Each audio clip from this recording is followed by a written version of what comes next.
the Jets get good before the Leafs? I mean, look at it this way. At least the Leafs are 500 this week. Showtime. Pity point.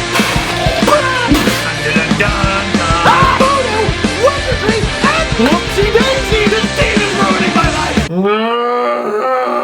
Leafs lose 4-2 to the Winnipeg Jets, who, after this game, have 11 more points than the Leafs. Never thought I'd say this, but thank goodness the Jets are back in the West. Look, alright, let's go through the game, and then I have a thought. The Leafs aren't really strong at any position, but one thing they can pride themselves on is they have some defensemen who can move. And Dustin Byfuglien's like, I agree. Well, more like, I agree, friggin' tank. On the first goal, all he's got to do is swoop in, and he knows that he's just going to go through Jake Gardiner like butter, and it's 1-0. You know, I keep hearing about how the NHL is becoming smaller. It's becoming more of a small player's game. Look at how skilled and nimble you have to be. Look at a guy like Johnny Gaudreau. And every time I'm like, yeah, and that's pretty cool, that's neat. But what about Dustin Byfuglien? Things go in trends, you know? What if one day, in a few years' time, we notice fewer Johnny Gaudreaus and more Dustin Byfugliens? For the crowd that's about my age and slightly older, what if we have an NHL with it where it's just those skinny players from that ice hockey video game, and it changes to the big guys? You'll learn. I'll put a link. Anyway, after the Leafs got bounce after bounce against Dallas, guess what? They get another one. Power play, puck comes right to Parentovechkin. Are we sure that guy's not Russian? His scoring's kind of spotty. He was a healthy scratch in Montreal. That sounds Russian to me. Before the first period is done, the puck is put on net. It takes a very unfortunate bounce off Morgan Rielly, or fortunate if you're watching this and you're a smelly Jets fan, and then Mark Scheifele is able to bury it. And I gotta say this, watching the game, I'm surprised Mark Scheifele didn't get a hat trick. Left wide open far too often, especially on the power play, and I look at the box score, he only had 2 shots.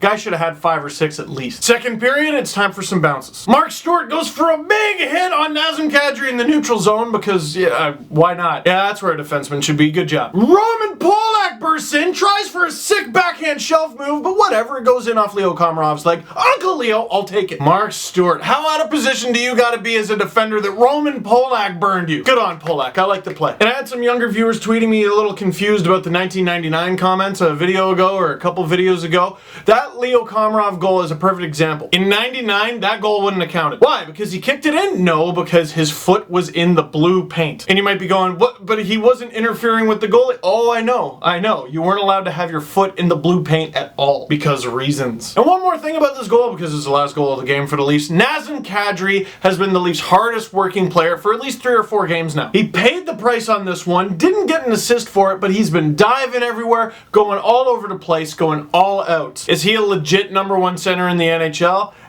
But he's the best center on the Leafs, and he has earned every opportunity he's been given this season. One bone to pick with him, though. Alex Burmistrov takes a stupid penalty. The Jets kill it off. Burmistrov flying out of the box. The puck is just right there waiting for him. It's not even Christmas yet. Jake Gardiner like, nuts. Burmistrov and Blake Wheeler play keep away. Burmistrov buries it, and the Magic Angel robot from Winnipeg had no chance. And here's my bone to pick with Kadri. Okay, the Leafs just totally unlucky on that goal. That was ridiculous. And no one was back, and Kadri was totally beat. But he tried to get back. I just wonder if he could have made it or would have had a better shot at making it if he had just taken 1 or 2 more strides towards Wheeler. Because if you watch the replay, he just kind of stops early and goes, hing, which works.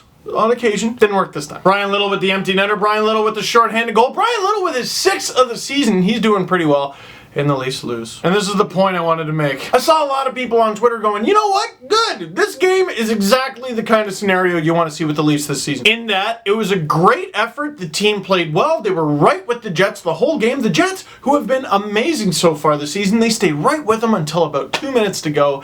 And then, and they lost. And they lost. Not only did they lose, they didn't even get a pity point. They get no points. And they stay right in the Austin Matthews sweepstakes. And you know what? You're right. You're right. On paper, this is probably the best case scenario for the Leafs. You're right. You're absolutely right. They can go home with their heads held high, and they don't move up in the standings. And I mean, it's a rebuild, right? It's a rebuild. This is what's good for them. If it's so good for them, why does it kill me inside? If this process of pain is so good for the Leafs, why does it feel like the hockey gods are wiping their ass with my heart? There's the visual. Look, again, I get it. And yeah, I was totally behind Tank Nation last season, but that's because I wanted them to make change. I wanted them to lose so they could get a good draft pick, but I also wanted them to lose to just kick them in the ass. Do something. To make a change. Fire everybody. And they did, and it was great. And now this is the part where we wait. But I want something more to talk about other than how optimistic I am for Nazem Kadri and Morgan Rielly every game. Like, legit.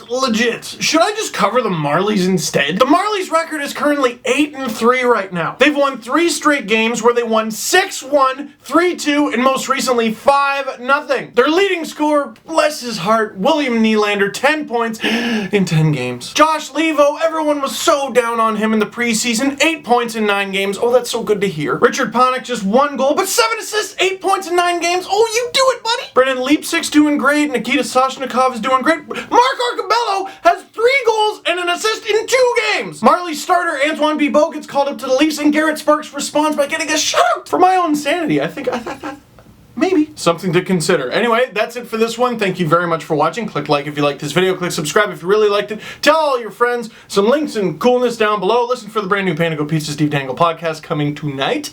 And I will see you next game. Ooh, Red Wings in town. What will the storyline be?